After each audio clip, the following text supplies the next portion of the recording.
My name is Drew Russo. I am the Executive Director of the Lynn Museum Lynn Arts Organization, and I am thrilled to welcome all of you to the Lynn Museum this evening for the second in a series of conversations we're going to be doing where we talk about the personal history that was shared with a legend that touched our community, sometimes touched as was the case when we kicked this off in June, when Tom Costin, our former mayor and postmaster, came and had a wonderful evening where he talked about his relationship with the late President Kennedy. Tonight, we will talk about a legend in this community, somebody who played on our ball fields, who honored the uniform of St. Mary's, which is the alma mater, the proud alma mater of many of us in this room, by three of his teammates who were his close friends throughout his life, and I think that we're going to have a wonderful evening. Before we get kicked off, I just want to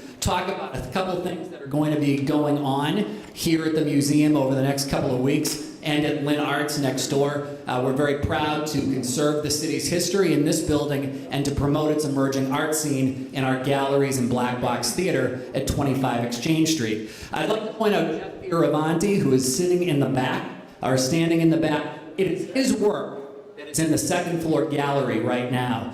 A wonderful show called The Vision Place of Souls. His landscapes and Civil War artwork, which will be on display and is for sale until December 22nd, with a portion of the proceeds going to the Lynn Museum Lynn Arts Organization. We also have a fun event coming up on September 15th, our annual History and Hops event, which is sponsored by Bentwater Brewing Company, some of the best local breweries around, history and beer. It's a great combination. We hope that you'll join us on Friday, September 15th. And if you check our website at www.lynnmuseum.org, you can learn about all the other things that are happening here through this fall and into the winter of 2018. I think as we've seen in recent weeks with the excitement over the Beyond Walls Mural Festival, that downtown Lynn is the place to be right now. And I think that does deserve a round of applause. And we are proud to be a hub for arts and culture in our community. 25 years ago, I walked into St. Mary's for the first time as a student, and when it was going into my gym class, which was something that I should have failed and did very, very badly, as I played baseball very, very badly, but every day I walked in to the Tony Conigliaro gymnasium, and I went home and I asked my dad who Tony C. was. And for my father, who was a young Red Sox fan, who in his early years endured the misery of a succession of pretty rough Red Sox seasons in the late 50s, early 60s, always came back to a local hero named Tony C., who he would listen to on the radio, watch on Channel 5, on Kurt Gowdy's broadcasts, and it gave him a lot of pride, and I think for many Red Sox fans at the time, instilled a sense of hope for the future, which is a sense of hope that I think all of us Red Sox fans have been able to carry forth in the good times and in the bad.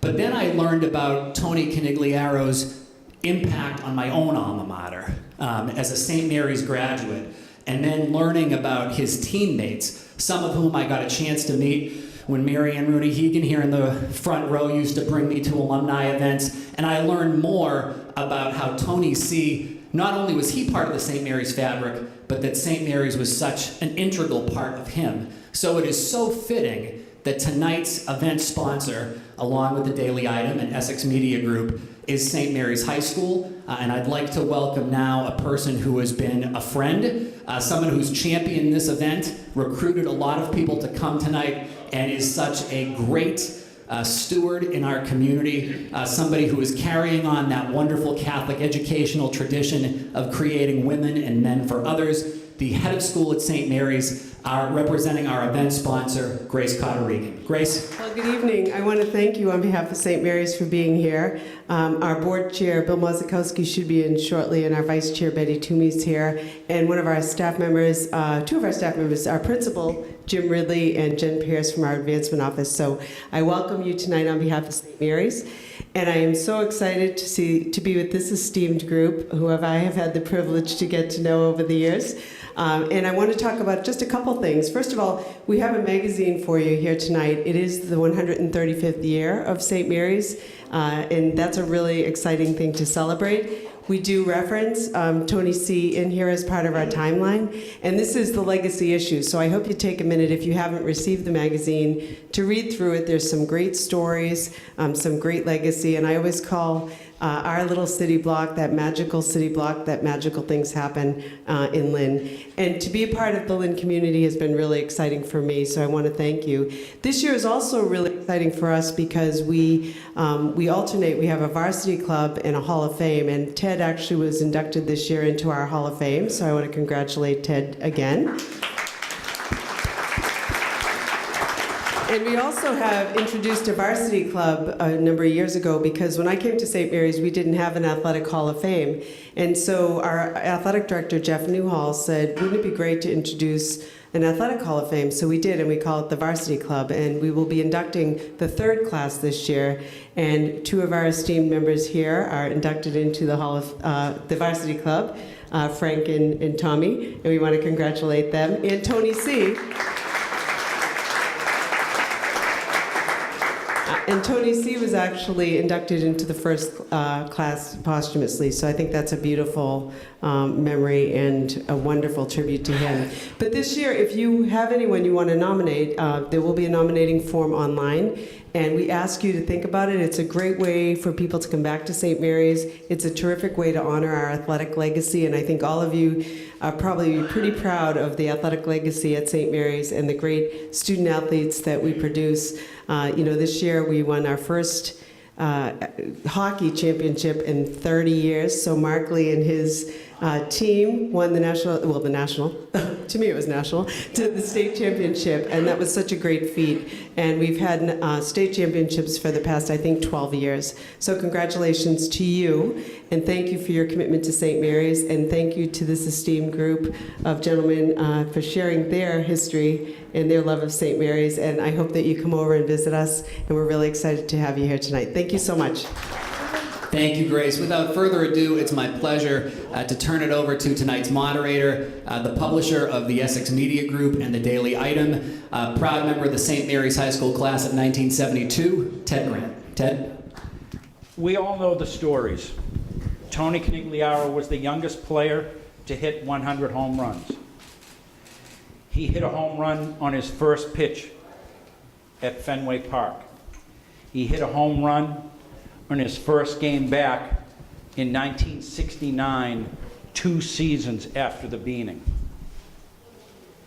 But Tommy Iarrobino, Frank Carey, and Tony Nicosia know the stories we don't know. They were as close to Tony as anybody. They were his St. Mary's high school teammates. They were his pallbearers.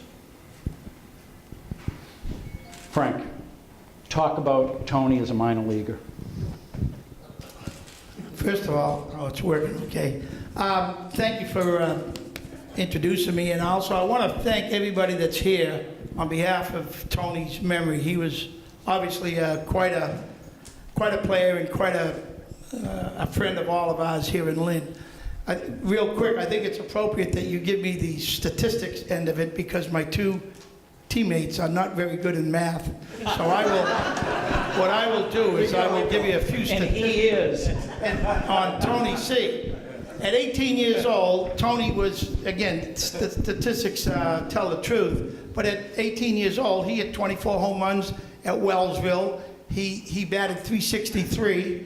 And regarding the stats, if you were to take his rookie season, his minor league season, added to his first 3 seasons in Major League Baseball, he had a total of 106 home runs that were hit. And to put it in perspective, in the late 1990, as the director of the high school all-star game at Fenway Park, we played Connecticut, and one of our players in Massachusetts was Rick Assadurian, the #1 draft pick for the Boston Red Sox. And they compared him very favorably in the papers to Tony Conigliaro. And being a teammate and knowing the history of Tony, I knew different. And I said to Rick as we stood on the dugout steps, I says, "You see that left field wall over there, Rick?" He says, "Yeah, I do." Now, Rick was 19. I says, by the time Tony C. was 19, he had already hit first 24 and 36. He had hit 60 home runs over that wall at your age. I'm not sure you can do that today. And he kind of realized that maybe the comparison to Tony C. wasn't for real. But in regards to those statistics, again, I can just say this, that I did a little bit of some math, advanced math.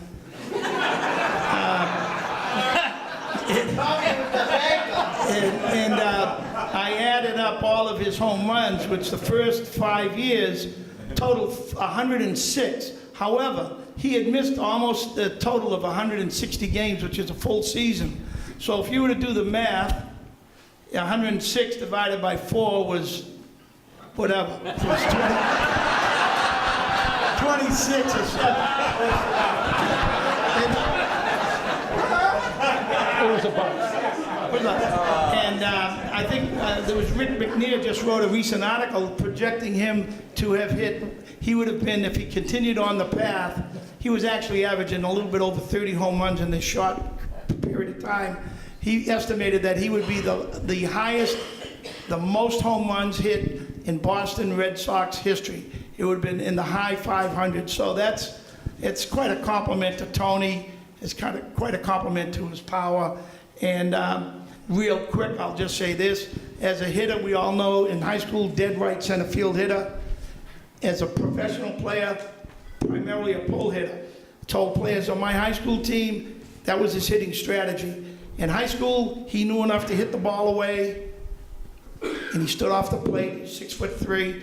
In the pros, he knew enough to get on the plate. He challenged pitchers to pitch him inside because he became a pull hitter, and that was somewhat part of his demise, but also part of his history as well.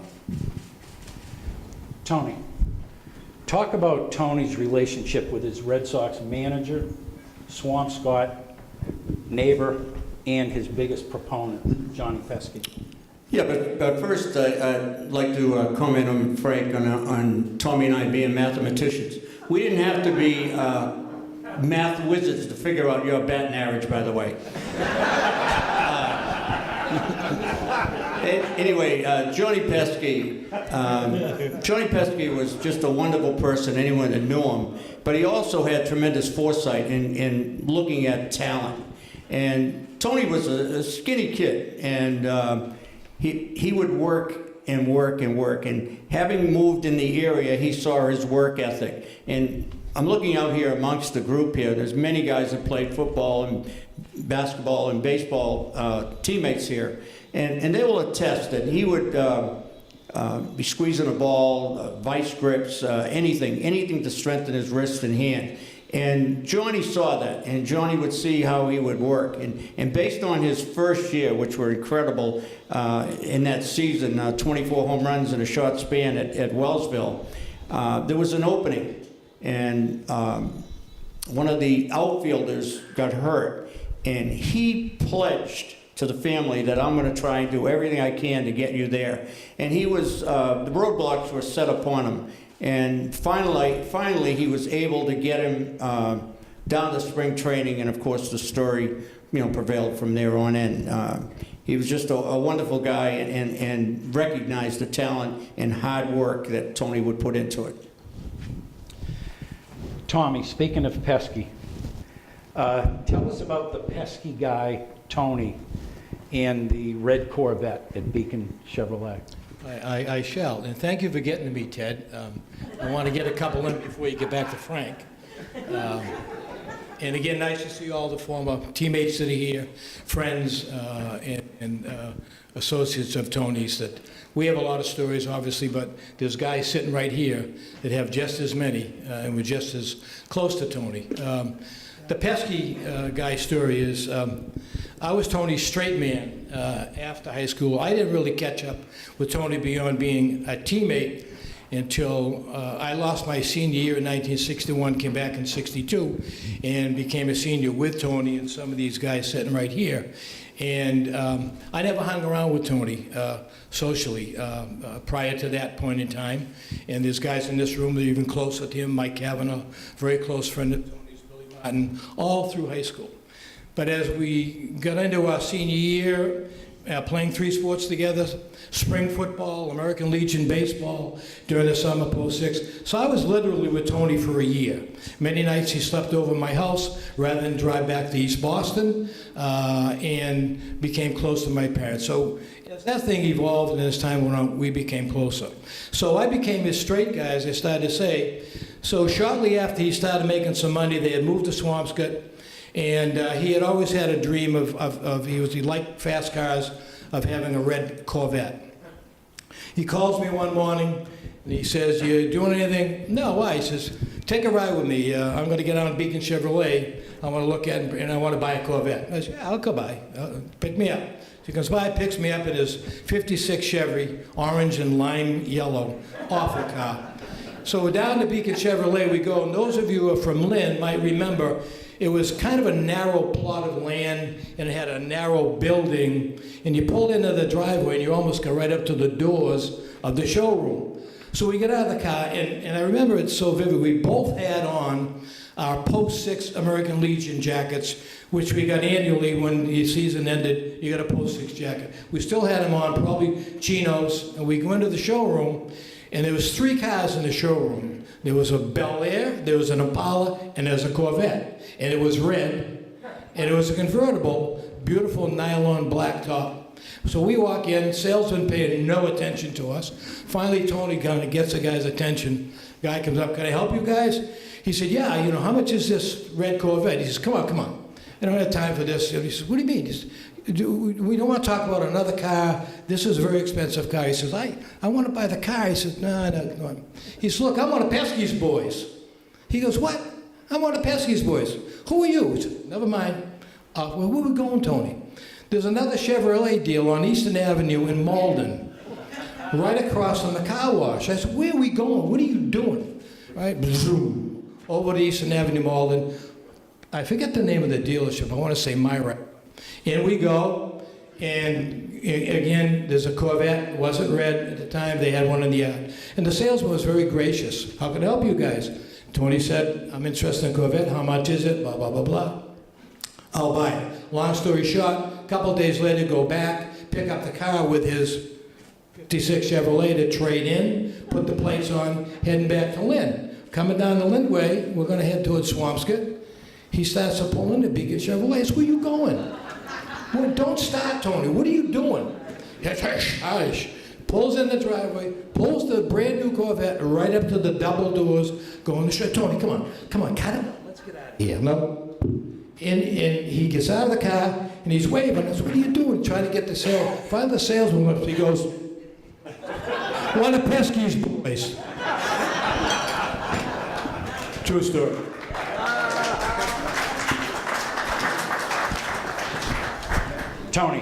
Tony's teammates, Mike Andrews and George Scott, thought Tony was a great clutch hitter. Talk about it. Yeah, really. Many years ago, Mike Andrews and I happened to be doing a clinic, and Mike was playing second, I was playing short. And after the clinic, we went out for a few libations and something to eat, and Tony's name came up. And he turned to me in a very solemn way, and he said, "He is positively the second best clutch hitter I've ever seen." Well, it really, I was taken back by it, really. I said, "Really, that's quite a thing with all the ball players we saw." So I said, "Well, who was the first the best you ever saw?" And he said, "Dick Allen." Now, some of you may remember it. Dick Allen was a great player for Philadelphia, and then he got traded to the White Sox. And Mike Andrews happened to get traded to the White Sox and play with him for a while, which I thought was a tremendous compliment, because Dick Allen, of course, he swung that 40-ounce bat and home runs, and was a manager's nightmare, but the players loved him. And then, lo and behold, years later, my son was playing baseball for the Massachusetts Mad Dogs, and George Scott was the manager. Now, George Scott and Tony were great, great buddies. They played at Wellsville together. Tony has told us many stories, some we could tell, some we can't. But anyway, Tony told him that partway in the season that I was a friend of his and whatnot. He called me down at a practice. And out of the blue, he said to me, Tony was the second best clutch hitter I've ever seen. And I said, really, who was number one to you? And he said, for all of us that follow baseball, Frank Robinson. And I thought that was a great testimony. I mean, can you imagine Tony being up there with Dick Allen and Frank Robinson? He said to me that if the game was on the line, Tony would fight to get to the bat rack. That's how much he wanted to get up to hit. So, again, that's just another attribute of Tony that a lot of people don't know. He had that desire to succeed at all times. Tom, Tony was a star athlete. Obviously, he was good looking. Word was he was a fathead. What do you think? So let's kill it. Let's kill it right now. Guys in this room, test. Tony Conigliaro was cocky. He was self-assured. He would tell you, this is what I'm going to do. This is what I'm going to do against this guy. This is what I'm going to do against this team. But he would never tell you about it afterwards. He was not a fathead. He was sure of himself. He was destined. He knew it. He worked hard. He practiced hard every single day. He played hard every single day. Games, football, basketball, baseball. A lot of guys with his talent as baseball players, like Danny Murphy, bonus baby from St. John's Prep, okay, wouldn't play football. Tony Conigliaro played football both ways. Quarterback, defensive back, hit, scurried, ran. So this business of him being a fathead, some of that stuff emanates from people that were jealous of him, that didn't know him. The guys in this room knew him. He was a funny kid. He was a cocky kid. He just full of life, and he loved to play, but he was not. He was never a fathead because he didn't brag. He just told you what he was going to do, and he did it. Now, from what I understand, if Conigliaro did show signs of being a fathead, Tommy had a way of shutting him down. I've been told that early on, your name carried more clout in Yankee Stadium than his did. Talk about that. As things would have it, when I get to the end of this story, you'll get the picture. So early in 1967, before Tony got hit, he had a Red Sox had a game at Yankee Stadium. He hits a line single, takes the turn at first base, comes back to first base in the lull, and the first baseman, you often see a first baseman talking to an opponent, making small talk in between pitches or waiting for the lull to occur. The first baseman says to him, "How's Tommy, Tony?" And Tony tells me this story, and he reacted, "What? How's Tommy Iarrobino?" He goes, "What? Good, I guess." So in between innings, he goes into the Red Sox dugout. He says to this guy, "Who the hell's that first baseman?" "That's Hegan." "Who's Hegan?" "That's Mike Hegan." He doesn't know. So he goes back from the road trip. Of course, he's going to call me. He's, "I can't shake you." I'm in Yankee Stadium, and this guy, so I tell him the story. Mike Hegan, all right, son of Jim Hegan, Lynn English, born and brought up in Lynn, played for the Eastern Little League Giants. And by the way, somebody recently wrote a book in Lynn about the Little League City Series history, where the Eastland Giants won the first 3 City Series with Mike Hegan and a few others, Brother Joe, and others. And then Mike stayed in Lynn, and we had what's called the Park Pony League. And it was Kiley Park, Memorial, Fry, Barry Park, Magnolia. Mike Hegan played with us again on the Kiley Park team. We were close friends and stayed friends all through high school. He moved to Cleveland and went to St. Ignatius High School in Cleveland and ended up going to Holy Cross. I remained very close friends with him all those summers. And so I explained this to Tony. I said, "Tony, you don't even know this guy." He said, I don't know why. I just got to learn. I got to figure out a way how to shake you. I go to Yankee Stadium and I got to hear your goddamn name.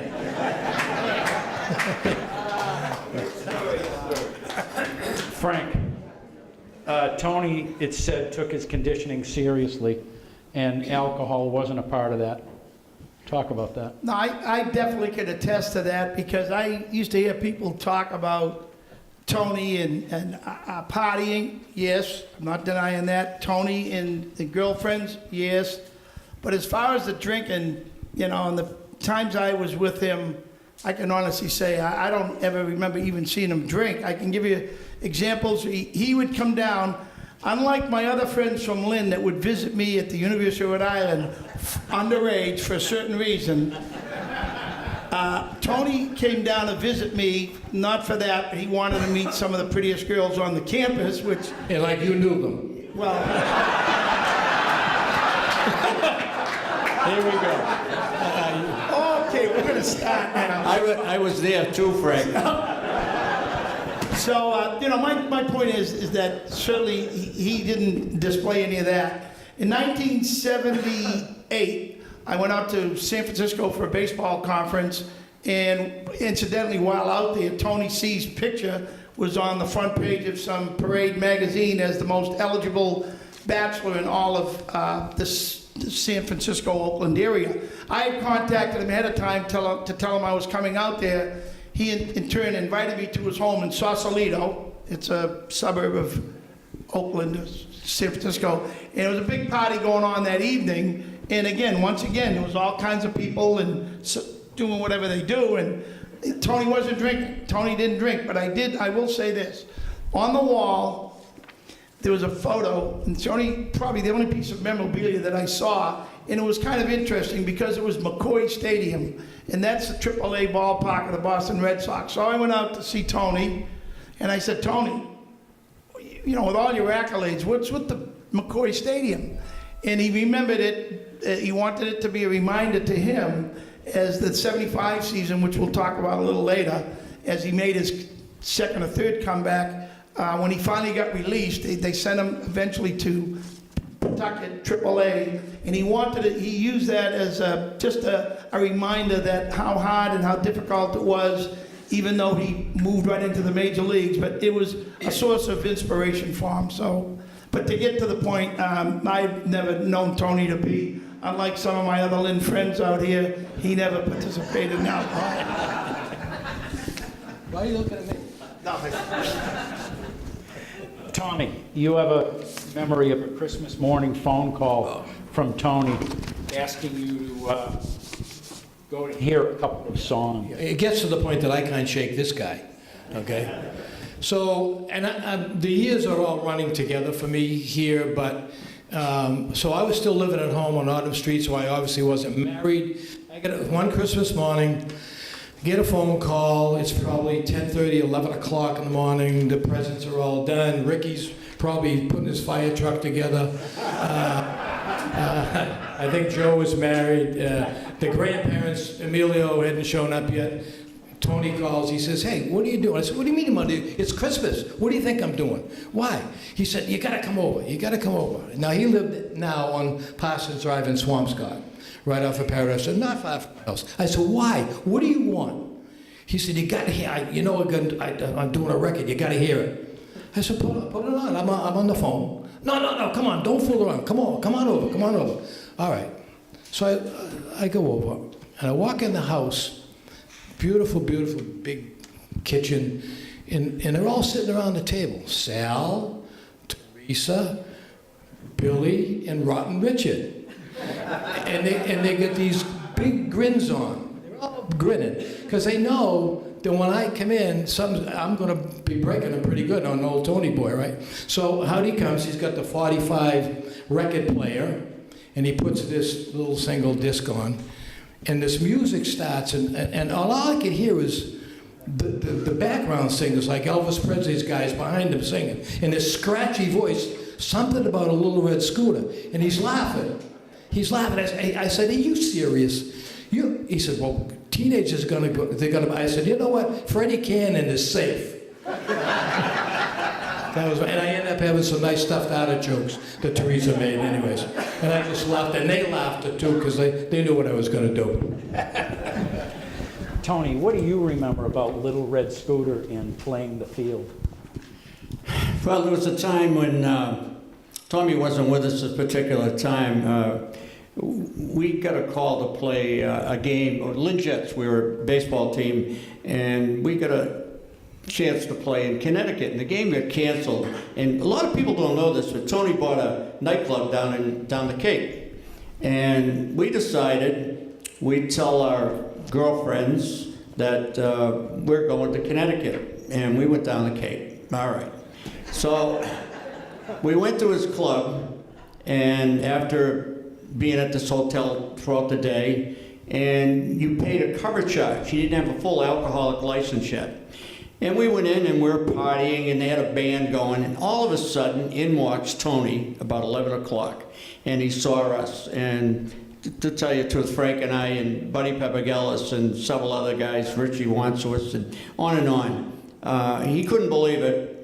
And we convinced him to go up and sing his songs. Well, when he came back, he goes, "What do you think? What do you think?" And Buddy Papagelis, whoever knows him here, very frank. He looked at him, he said, "It stinks," you know. Well, he said, you know, I made $4,000 with that. Pappy said again, "It stinks." And we had a few laughs. But then the funny part of this story is, we said, as we walked into his club, there was a guy with a giant camera about 4 feet long, you know, back in the mid-'60s. And we said, what is this? And then it continued on through the night, and then when Tony was sitting with us, he said, "What do you got, home movies, Tony?" He said, "No, this is Channel 4, 11 o'clock. They're doing a big spread tomorrow night." And Frank and I looked and we said, "No, this can't be." So actually, I think Jerry Waldron's teammate of Tony and us, his brother Joe, had a place down the Cape. And we went over to his place the next night for the news section of party going on. We had the black and white hexagon TV with the patent coming on. And it said, "Now from Tony C's grand opening," and the first scene is Frank Carey twisting away. You know, chubby checker out there. He looked at it and went down on his knees. And then, to tell you how screwy we were in those days, the next day we're at the hotel, and we put our uniforms on.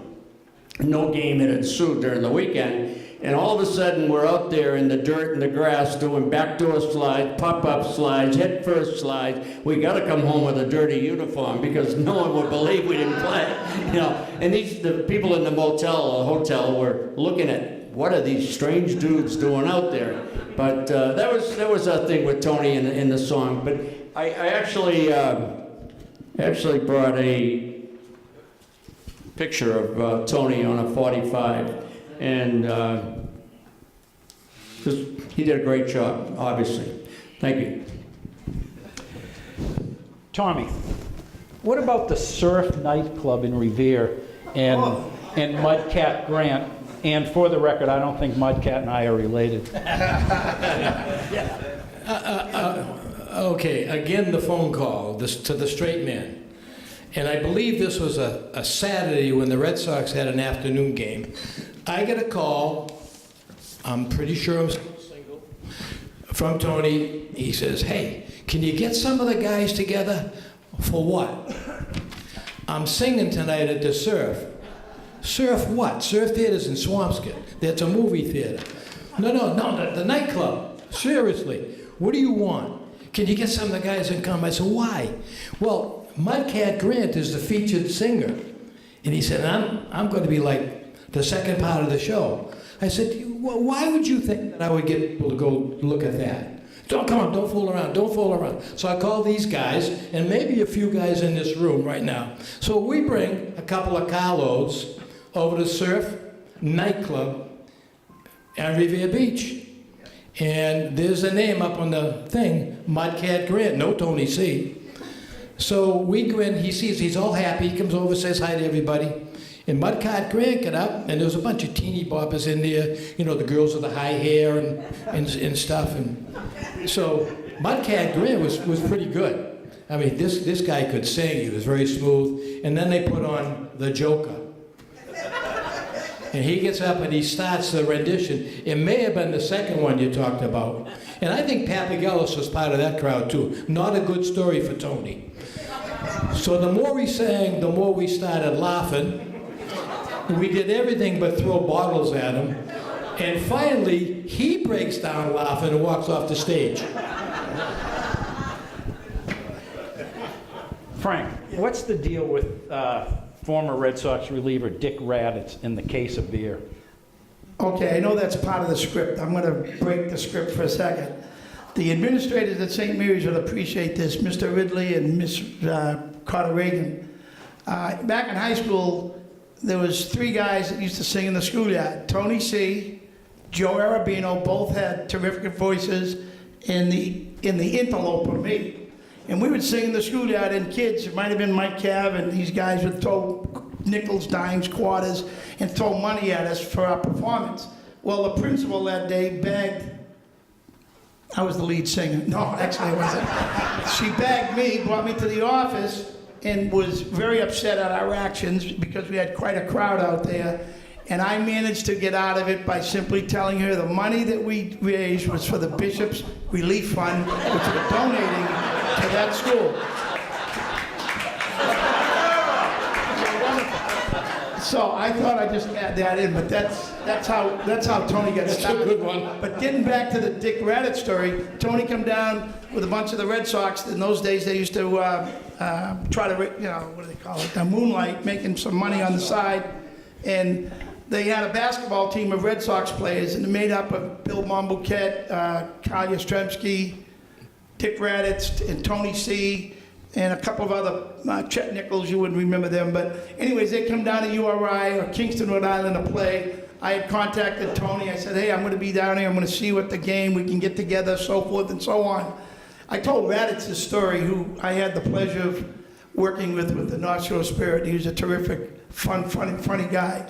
I told Dick the story about how I could see his head above all the lockers. Now, he played at Michigan State, and of course, Tony played at St. Mary's High School, and they were probably the two best players. But I said, Tony told me this story, he verified it. Tony meets me in the locker room, and he's amazed. He says, Frank, you won't believe it. He said, I come down in the car with Yaz, Mambo, the Monster, and me. He said, there was a case of beer in the car. Raditz drank it all by himself.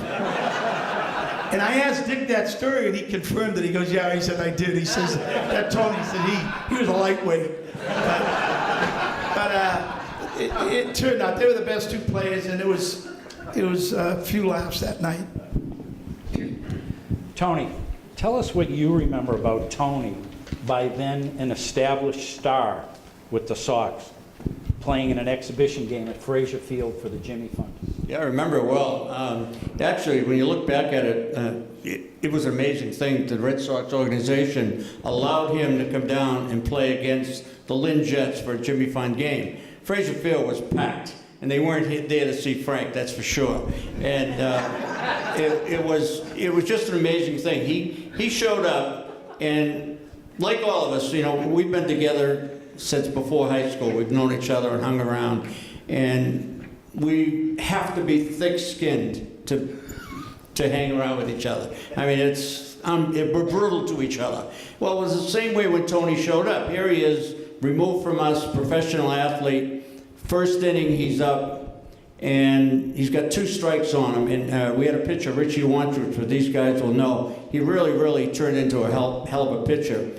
He threw him one of the best hard knucklers. It wasn't a floater, and he had him mesmerized. And actually, the umpire was ready to call him out, strike 3. And he started yelling at Richie, throw a fastball, throw a fastball. Of course, now we pick up on it, and we're all over him. Hey, what do you think you're hitting in that popcorn league? Get in there, And of course, he's infuriated. Well, lo and behold, he grounds out to me, and I throw him out.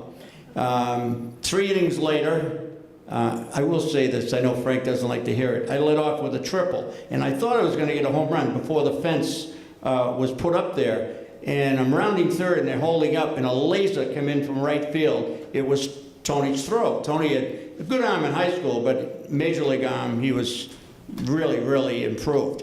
So then the second time up, he hit a hard ground ball foul, and lo and behold, he grounded out to me again. And so the 2 times at bat, he hit 2 ground balls to me and got in his Cadillac, or the car that the limo brought him into the game in right field, and took him away. But if you really think about it, it would be similar to having Benintendi allowed to play in Lynn against some local team. Incredible that the Sox did it, but we raised some money for the Jimmy Fund, and it was a great night, really. Tom, talk about the time you and your wife Ruthie and Tony's date attended a game at Fenway. Again, the pratfall guy here. So I was not married again. Ruth and I were going together quite a while. He calls one day, Sal and Teresa couldn't make a game. They didn't miss many in the family. And Tony says, hey, you and Ruth want to come in the game tonight? I got a date, and we'll go out. There was a place at the end of Lynn Marsh Road. There's a big road here called Senior Pizza. Right? So, well, we'll be happy to do that. So in we go. He says, get the family seats, and they're kind of like 20 rows up in the grandstand under the roof, behind the Red Sox dugout. So we go, and we get introduced to this young lady, and I sat on the end of the row, and all's well, watching the game. Sometime around the 6th inning, there's an usher starting to walk up, slowly looking, and it says, is there a Tom Iarrobino here? Uh-oh, here we go. I can't imagine what this is going to be. So, yeah, that's me. He says, in between this inning, they're out in the field, the Red Sox are out in the field. In between this inning, Tony would like to see you down by the clubhouse, knock on the clubhouse door. I go, what? He goes, yeah, he'd like to. Now the date goes, same thing I'm thinking, here we go. I have no idea what this man wants. So the inning ends, he's running in from right field, and he lasers, I got the meatball eyes on me, lasering me with the expression. I go, yeah, I got the message. I'll be down, no idea. I get out in the clubhouse, knock on the door, a policeman opens the door. You, Tom? Yeah, step in, and there he is. 6'3", big grin, the meatball eyes were beaming. He goes, hey, you got to do me a favor. I said, don't start. Don't start what? He said, can you take Helen home with you? She lives in Revere. I said, Tony, I'm telling you right now, cut it out. Don't start. I'm not going there with you. And I didn't use very nice language. Okay, no, goes, come on, don't fool her. I said, what am I going to tell her? What are you doing? What's going? Tell her that Pesky wants me to go speak after the game. I said, you speak? And I said, it's going to be 10 o'clock? Who are you going to speak to? You going to Tony's bar? He goes, no, come on, cut it out. Don't fool around. Tell him I got to do autographs. I got something I said, okay, I'm going to do this for you, but there's going to be payback. I go back to the seats, and the girl goes, what's the story? And I said, well, Mr. Pesky's got into a jackpot, and somebody canceled him. He needs Tony to sign autographs. And she goes, boy, that's a whopper. That's a whopper. So Ruth and I drive her home. She lived right near Paul Revere Stadium.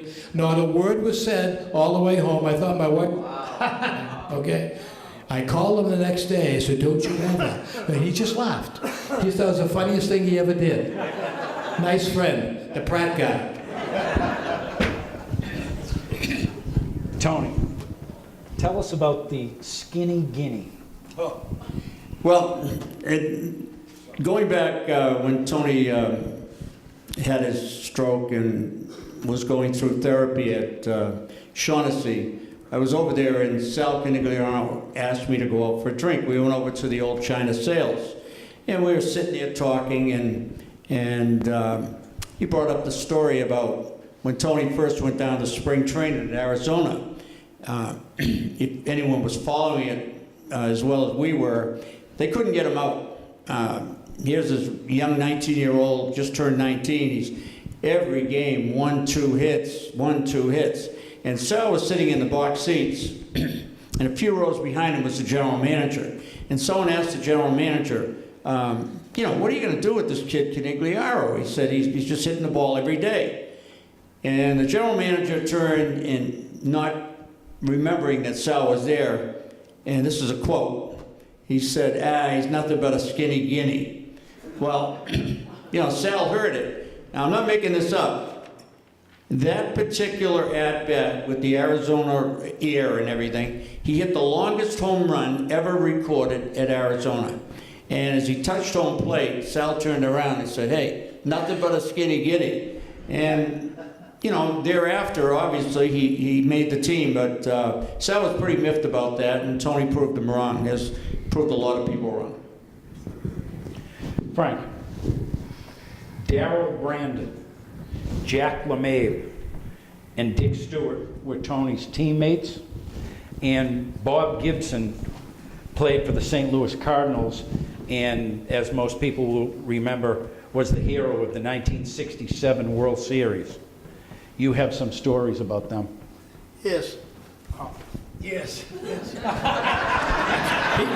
He told me before the show, hey, don't do this. Yes. Just a quick vignette. Again, getting back to URI, Tony did come down to visit me, and one night we go to an Italian restaurant. He's 19, I'm 20, we're both underage, but the owner's Italian, and I'm with Tony C. of the Red Sox. He welcomed us in, what you guys want, anything you want on me. He says, Tony, any chance you might have one of your records? Tony says, let me take a look at my trunk. What about a picture, like an autographed picture? He says, let me take a look at my trunk of my car. He says to me, come on, let's go up to the car. I go up to the car, I swear to God, there's a box full of 45 records and a box full of photos of himself, just in case. That's a true story. Getting back to those three gentlemen, I had the occasion, anytime I went to a clinic and there was always an ex-major leaguer speaking at that clinic, I would always, especially if he played in the era of Tony, I would go up to them and I would always drop Tony's name, mention I was a teammate. Darrell Brandon, I had an opportunity to work with him at a camp, and he told me this story, how one day Tony was not playing in the game. He was benched just because of rest or whatever, and he was pacing up and down in the dugout, yelling and screaming that he was the best hitter on the field. I'm the best hitter on this field. I don't know why I'm playing. And Brandon looked at me and he said, he was a Texan boy. He says, you know, Frank, I tell you, he said he was the best hitter on the field. Now, the story about Jack LeMahieu in New Orleans, another baseball clinic down there.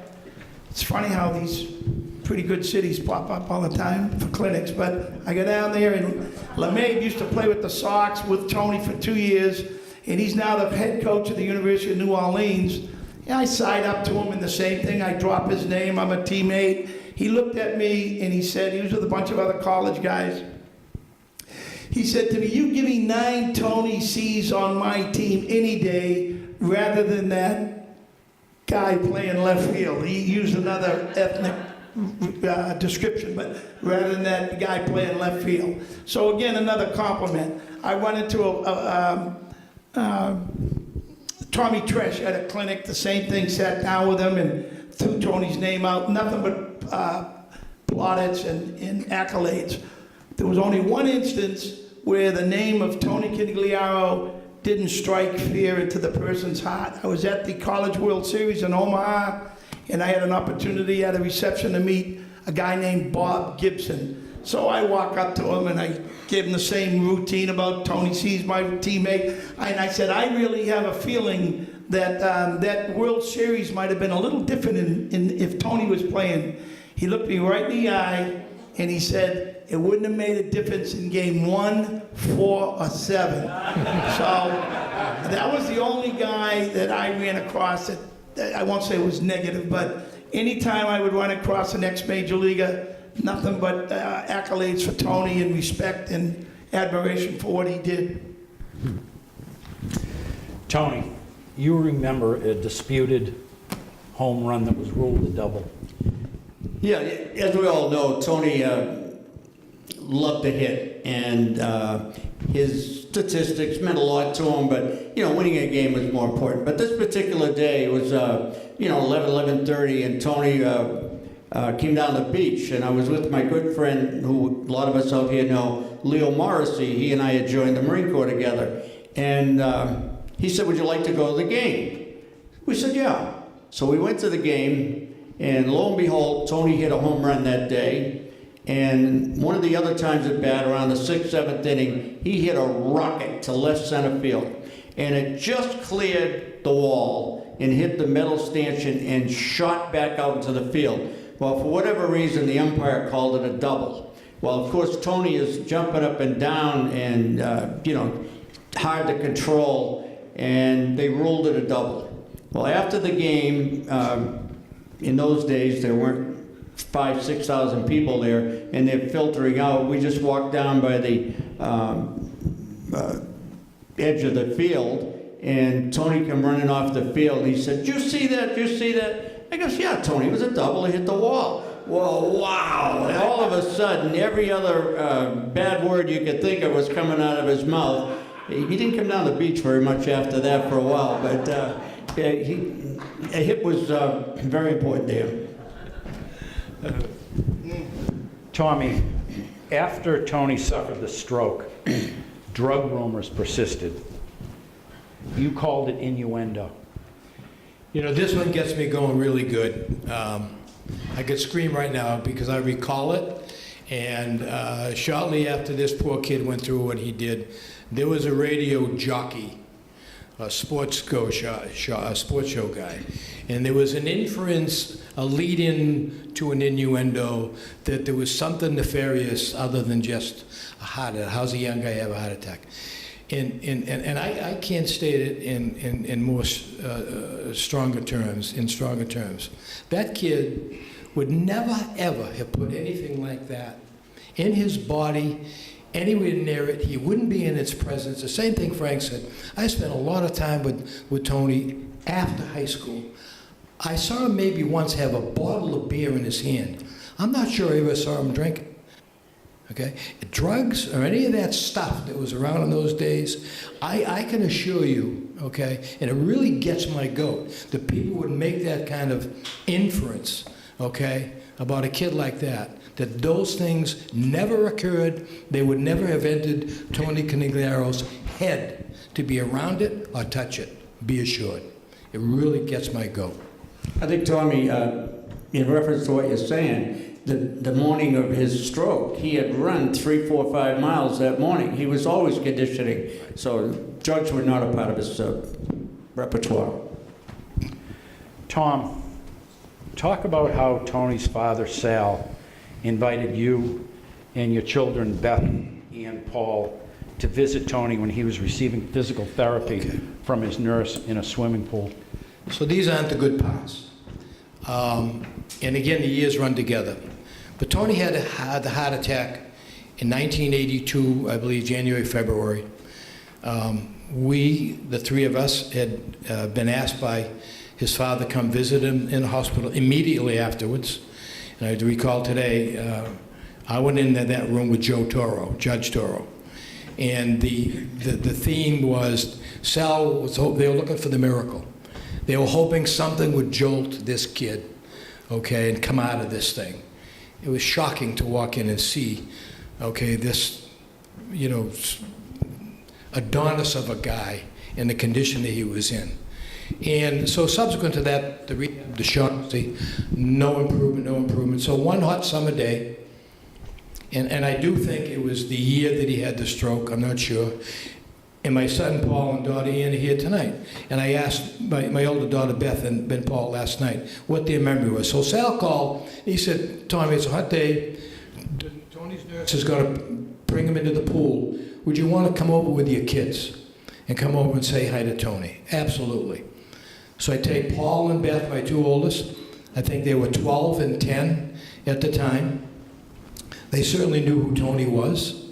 And over we go, now they're in the heart, in this cul-de-sac, this beautiful home on the ocean with an in-ground pool. So I take the two kids. I kind of told the kids what we're walking into here. And so we walk into the house, and they have this big, beautiful combination family kitchen dining area. Tony is in a wheelchair, but it's a very high back, almost like a straw kind of wheelchair. And he had a nurse, full-time, it was a male, and he was strapped across the chest.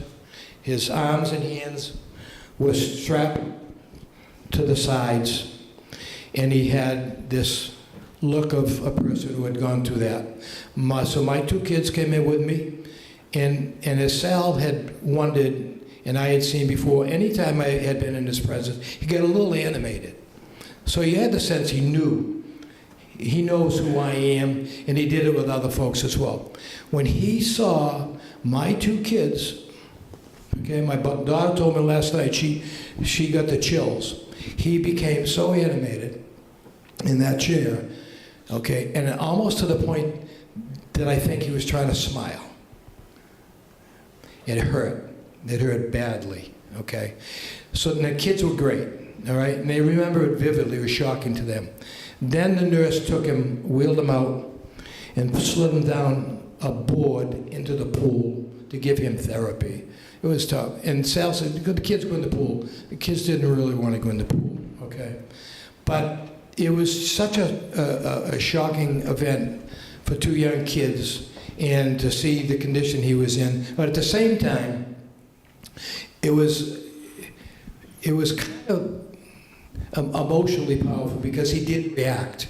He really reacted like, I know this guy, and I know those are his kids, and it was like it was a happy moment, okay? And never forget it. And Paul here today, and Beth, they'll never forget it. And now we get into the continued deterioration and the demise, and so that was a sad way for us to introduce him to my children. Thank you. Okay, this is the look of relief. I had one job here tonight, and that was to bring this in under an hour. But I swear, a quarter of the people in this room said my real job was to shut Carey up. Yeah, right. How'd you do? Tommy this morning called me and said, "Fuck, how you doing?" He said, "Are you nervous?" And I said, "I'm a wreck." And I said, "How you doing?" And he said, "I'm a wreck." So we talked about pre-game jitters, and all we needed was to get past the first pitch. But then he reminded me, he said, "Remember, your one job is to shut Carey up." And he said, "Now, maybe it's duct tape, but," he said, "it really should be a stun gun."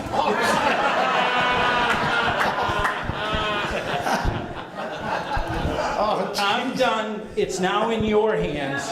We'll now open it up to questions, and you're on your own. Hi, my name is Jonas Ennie, and the night before Tony C. got hit in the eye, my aunt already knew the Tony Conigliaro family. I was 9 years old back then. He came to my house when I was sound asleep. The next morning, I had the ball. Then that following night, Jack Hamilton hit Tony C. in the ball, in the eye. I still have the ball. The whole Red Sox organization and players know I have the ball. I still have it. I would never sell it, and it's a famous ball I have. And Tony C. hit the fastest home runs before A-Rod hit it. Tony C. had the record until A-Rod hit it. And that was my story, because I still have that famous signed ball.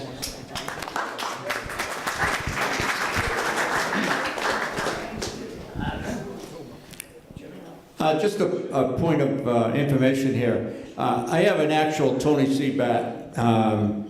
Frank and I and Tommy actually were holding it tonight. And we remember when we were a little bit stronger. This bat is like holding a redwood tree now. And if you think about him, hitting 20-something home runs the first year and thereafter, if anyone wants to come by and just feel this bat, it's really something. Drew. Hi, Jim Toomey from Swampscott. Mr. Nicosia used to be my Babe Ruth coach a long time ago. He used to hit off a wool blanket hanging off a pipe in his basement, do soft toss. I want to know, at what point did everybody recognize that this young man was going to be the real deal? I mean, was it 9 years old when you were playing wiffle ball? Were you playing stickball at 13 and said, oh, we got to pick Conigliaro? When was it that everybody said, this kid's the real deal? I think Tommy alluded to the fact that about Tony not being a fathead, but in high school, when we would hear a 9th or a 10th grader boasting about hitting Danny Murphy, who was unhittable, we would look at that person, who happened to be Tony C, and say, you know what, you shouldn't be talking because he's liable to hear it and take it out on us. Well, Tony got 3 for 5 against him. Not only that, like Tommy mentioned, anything he boasted about doing, including in high school saying to us, I can hit Whitey Ford right now. I can hit Whitey Ford, who was one of the best pitchers on the decline in the majors. One of his first hits was off of Whitey Ford in the major leagues at 19 years old. So we've come to understand or know, looking back, whatever Tony said, he backed it up. He wasn't idle talk. And there was this feeling, you know, of course the Red Sox were all over him when he was a high school kid. They'd invite him to Fenway, and he used to bring the bats back to us. Well, they weren't any good to us, we couldn't swing them, but he brought the major league bats to us, Tom. Well, Tommy, because we always pick Stephen Fair first. When you're playing wiffle ball or stickball, you pick Stephen Fair. You know what I mean? Your son-in-law. So that's always what I wanted to know is, when did everybody say, this is... So I can say this to you in a different perspective. And again, I think that we had some terrific baseball teams at St. Mary's, a lot of really good high school athletes, a lot of really good amateur athletes, okay? And a lot of good high school hitters. And I'll say this to you. When Tony Conigliaro and Skip of Alaska hit the ball, the sound coming off their bat was different, and that's when I knew. I just wanted to talk about a little bit about the old days back in the early 60s. And I remember being a cheerleader at St. Mary's, and it was 1961, the fall, when we played the Lynn Lions. And we marched up Franklin Street and into Manning Bowl like bolder than ever. And Tony was such a wonderful football player. And we forget that too. He was such an athlete. He played basketball, and he was just excelled at everything that he did. And I especially remember the going away party that his parents threw for him the first time he was going off. And it was a club on the corner of Ford and Boston Street. And I remember Alex Makakis playing the piano, and we had a hell of a time. And then every year, the Conigliaros would have us over to Parsons Drive to see Tony off for the season. And it was such great memories of the old days in 61, 62. He was cocky, we knew that, but he was a great kid and a special guy, and it was just a tough ending for such a wonderful kid. Thank you. Tell us about Tony's father, Sal. What a great guy he was. So Sal Conigliaro was a man's man. He had a great personality. He was the president of a company down here on Bennett Street called Triangle Tool and Die. It was a very successful tool and die making company that did exclusive work for General Electric. He was a very, very successful businessman. He took to us all of Tony's friends and teammates from Lynn. Understand they lived in East Boston. The whole 4 years that Tony came to St. Mary's, he drove in from East Boston every single day. Sal became a very big part of all of that. He got out of work, he never missed a practice, football, baseball, down the field all the time. He became very close to all of our parents, okay, and kind of like the Pied Papa. And a very loyal guy. As time went on, again, us three guys, and I'm sure other guys here, he would call on us frequently, talk. We sat together at weddings, and he became, like Tony, like Billy, he became a lifelong friend of all of ours. He was a wonderful, wonderful guy, and so was wife Teresa. Just great, great, great family. Do you have any stories you could share about Tony's relationship with Coach Reddick? Charlie used to hate him. And he didn't really make any bones about it. And I don't think it was really Tony. I think it really bothered him that Sal was at every practice. Uncle Vinny was at every practice. And who knows, maybe, well, not Teresa, but they were all there all the time. So Charlie was annoyed by that. So he used to affectionately, I just told Teddy this tonight, he affectionately used to refer to Tony as the skinny guinea with the ravioli eyes. And that's what he called him. And in those days, you could do it today, he would have been fired. So that's all I can tell you about Charlie. I'm good. He also called Tommy and I a few names with that derogatory, right? I have a question. Dan Stafiri. And I'll preface it with a little story. I remember Tony getting a ride to school from his father, coming to St. Mary's, and all the broads would be wooing all over him. I haven't heard much about that tonight. And I remember that. And then I remember in 1967, Tony lived in Kenmore Square in a high-rise building on the 6th floor. I happened to live in the same building on the 4th floor. I was in my last year of college, and Tony was playing for the Red Sox at the time. And every now and then I would see Tony across the street at Lucifer's. And all he'd do was walk in the place, and every good-looking chick would go to Tony. So if you thought you were going to score when Tony was around, it wasn't going to happen. He was the man. And can you tell me stories like that? Well, that's why I invite him to URI every weekend. I go to the sorority house, and they'd all come down looking at Tony C. and they say, all right, who's got the little short Italian guy over there? So I didn't mind coming in second, you know. But no, there's truth to that. A lot of truth to that with Tony. I don't know, maybe. I don't want to get into that. I'm good. Yeah, finish it off, Frank. Well, let me just say this. You know, Drew, there's a lot of guys here that were teammates and also good friends of Tony. And maybe if some of you guys could share some of the your experiences with Tony, that would be good. No, this is my mic, Jimmy. Jimmy. No, you got to get that. Well, my name's Jimmy Moore. I happen to have been a classmate of Tony's. And I'm sure most of you know this, but for those who don't, these gentlemen here were superior athletes, very good players, and close friends with Tony. You did not have to be a superior athlete to be a good friend of Tony's.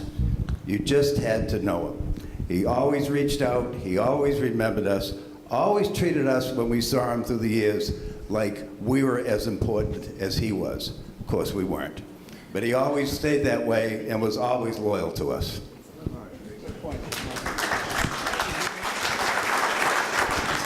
When Frank just started talking about what may or may not have happened at URI, it reminds me the first time the four of us sat down to talk about what was going to go on tonight. And they had me in my office in tears for an hour and a half. And at the end of the hour and a half, I said to them, that's great. You guys can't tell one of those stories. Hi. That's the closest we're going to come. Just curious, you mentioned the surf and other drinking establishments and nightclubs. Did you guys ever drag Tony to the Arena Cafe? No? He was our friend. No, we didn't do that. We'd go to parties, and invariably, for whatever reason, we seemed to hit on the same young ladies, okay? And I gotta tell you, I always lost. No question about it. I was a senior when Tony was a freshman. We were playing Danny Murphy at the prep. And Nipper put Tony up as a pinch hitter. and he was fouling him down the third base side. And I played with Joe, and Joe says, that's pretty good, pretty good. He was such natural talent. And people said, did you play after St. Mary's? I said, no. Why? I said, Tony Conigliaro. I'm not in his league. Yeah. So I never played after that. He was a great athlete. The team that Tony was on, the post-6 team, and could you guys talk a little bit about that and, you know, all the players that had major league tryouts and so forth and so on? I always find that an interesting story. Thank you. It's a great story. You talk about the 1961 or 62 team? Yeah. 62 team. 62. So the 62 team had on it Bobby Nash signed with the Phillies, Donnie January signed with the Indians, Billy Conigliaro signed with the Red Sox after being drafted, Tony Red Sox signed, Joey Savonic signed with the Red Sox, and Skipper Velasquez signed with the Detroit Tigers. And a couple of those guys also pitched. It was a terrific team, but the end of the story isn't as good. We lost to East Lynn post 291. Okay, all right, Bob. All right. So that's a tribute to Lynn baseball to begin with. All of us got our seed growing up in Lynn playgrounds, and that could be pickup games in tennis courts, even or off the screen games. Eat, sleep, drink, baseball, baseball, baseball. So Lynn was a hotbed. So whether East Lynn, West Lynn, didn't matter.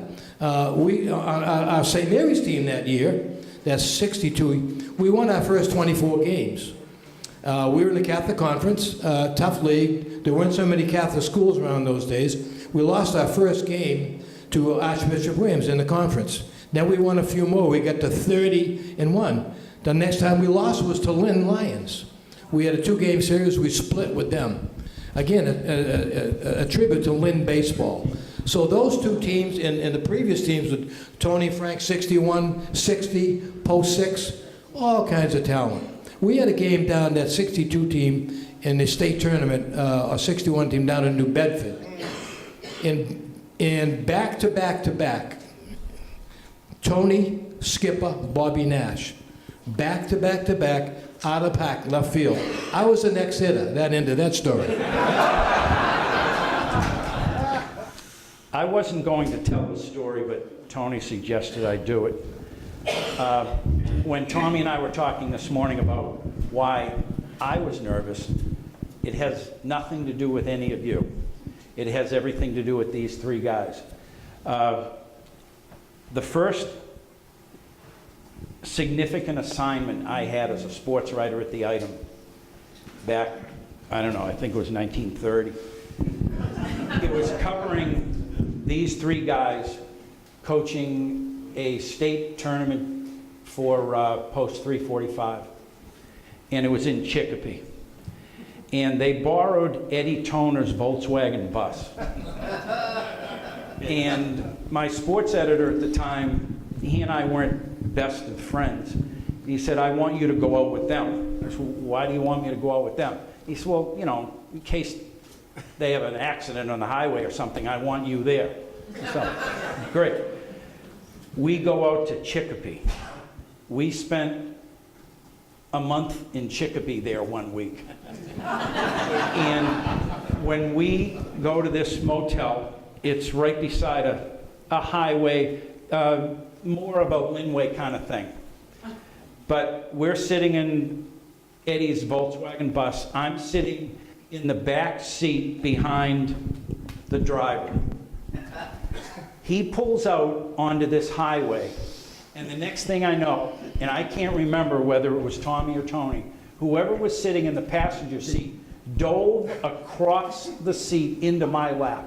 And it happened so fast, I didn't know what was going on. We liked you, Ted. Yeah. A split second later, an 18-wheeler blew by us on the right, and it was carrying logs. If that truck ever hit that VW bus, they never would have known we were dead, because there would have been just 4 spots in the middle of this highway. But I've worshiped these guys since then. But I got to tell you, the first night we're there, one of them calls and says, "Come on into the room. We're having a strategy session." Okay. Actually, it was just before the state championship game that you came in. That was it. It was the big game. The game that Carey admittedly blew for the team, but he can tell that story. So I go into this room expecting to see these three guys, these great coaches, these great athletes. I'm expecting a serious baseball strategy session. I walk in, and the first thing I see is this guy with a card, a playing card, pressed against his forehead. Take it from there. We're playing a game called Indian Feather. We had a guest with us, Coach Vinny Olivo, whose ego would fill this place here. And what the nature of the game is, if anyone has played it, you take a random card blind and you hold it face out, so you're the only one that can't see it, and the other guys can see it. So you start betting. And, you know, Vinny Olivo, with his ego, like I said, I think he had a king, which was a great card. And we all started laughing and pointing at him, and we're betting. He dropped out, and but he came in, and the whole gist of the story is that was our strategy. We were relaxing, we were toning it down, and we're getting ready to play a game. He couldn't believe it. He thought we were in there doing X's and O's, but that was us. Just real quick, the good news, or the bad news, we lost the state championship. I won't get into that.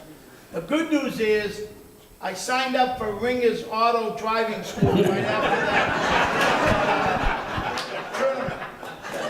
Hey, let me just back up one more part. When we first pulled into Chicopee, we had no idea where we were going to stay. And we're running low on funds, and he knew he had my credit card. But we pulled into a hotel, and Frank goes, "Yeah, this looks pretty good." And all of a sudden, the young guys, the 18, 19-year-olds, are all excited. "Yeah, I'll take the Tarzan Jane room." We're pulling into a motel that's got these rooms that are rented by the hour, and they have theme rooms. So I said, "Frank, we're in the wrong place," and he's ready to sign over 8 rooms, you know. And on that happy note, good night.